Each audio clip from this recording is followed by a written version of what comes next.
Hello po sa inyong lahat mga kabaryan. Nandito na naman po ako si Pinoy Coin Hunter para atin pong pag-usapan ang tungkol dito sa isang Philippine coin na ito na ibinebenta ng isang online seller sa isang kilalang online store.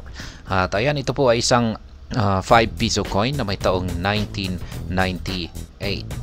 Kaya ayan, ang ating nakikita po rito ay ang overside nito. At ito naman yung kanyang reverse side. Ayan, dalawang piraso po ito. At yan, mukhang may error po yung isa rito, yung kanyang gilid na ito. Ayan, makapal po, parang makapal yung nandito sa yung kanyang gilid dito sa ating bandang kanan kumpara dito sa bandang kaliwa. Parang ito ay ayan,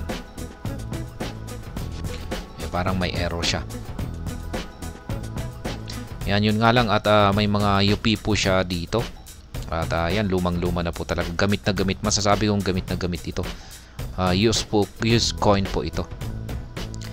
At yan, check natin kay Numista. Ganito po talaga yung bagong itsura nito, maayos na itsura nito. Yan, may nakaukit po rito, nakaukit ang mukha ni Emilio Aguinaldo. Yan, na nakaharap po dito sa ating bandang kanan. 5 piso, may taong 2016, Republika ng Pilipinas. Ito naman po yung kanyang reverse side. At ayan, gawa po ito sa nickel brass, kaya ganyan po yung kanyang kulay. At yan, yung timbang po nito ay 7.7 grams, kaya medyo mabigat na rin. Diameter niya ay 27 mm, thickness ay 1.87 mm. Bilog po siya. Kaya yan, smooth po yung edge niya, malinis. Kaya yan, ito po yung kanyang presyo rito. Marami po ito. Mula po ito sa mayroon pong iba't ibang version ito. Mula sa taong 1995 po ito hanggang taong 2017. Kaya yan, marami pong uri ito. Ngayon, yung binebenta po ni online seller dito ay may taong 1998. Kaya ayan, meron pong dalawang klase ito. Yan, yung Rev 1. Ayan, o Rev 1, yung may pi. Ayan, yung pi. At saka yung walang mint mark na pi. Ayan, dalawang klase rito. Mukhang mas mura po yung walang tatak na pi. Pero yung may tatak na pi ay mas mahal. Ayan, posible po siyang umabot sa presyong 250 or higit pa. Kasi yung kanyang frequency ay 1.9%. Ibig pong sabihin ay medyo mahirap pong hanapin yan. Yung 1998 na walang tatak na pi ay 24%. Medyo marami pa yan. Kaya check po natin kung meron po siyang tatak na pi rito. Ayan, wala. Ibig sabihin ay ito po yung yan, mababang yung kanyang mababa yung kanyang presyo. Kaya dito ay Numista, yung kanyang presyuhan rito ay nasa 8 pesos to 37 pesos. Yan, check natin yung kung saan yung pi, kung saan makikita ba yung pi na yan. Yan, check natin dito sa 4 types.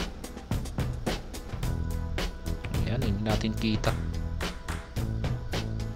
Ayun, yung may pi dito sa ilalim po pala ng ayan, dito sa ayan, nasa bandang ating kaliwa. Ayan, dito ayan, may pi po siya, mas mahal po ito.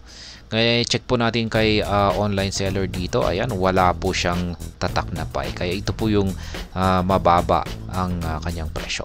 Ngayon ay para malaman po natin kung magkano ang presyo ni online seller dito sa kanyang 5 piso na 1998, ay check na po natin yan. At ito po ay kanyang ibinebenta sa 120 pesos.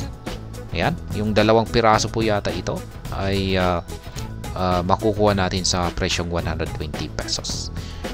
Ayan, muli po nating pagmasdan ang kanyang 5 peso 1998. Ayan, na kanyang binebenta sa 120 pesos. Ito po ang kanilang overside or harapan na bahagi.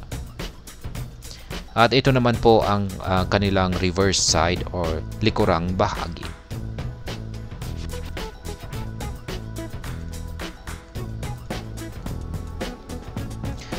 At hanggang dito na lamang po tayo sa video na ito mga kabarya. Sana po ay inyong nagustuhan ang aking paliwanag tungkol sa baryang ito.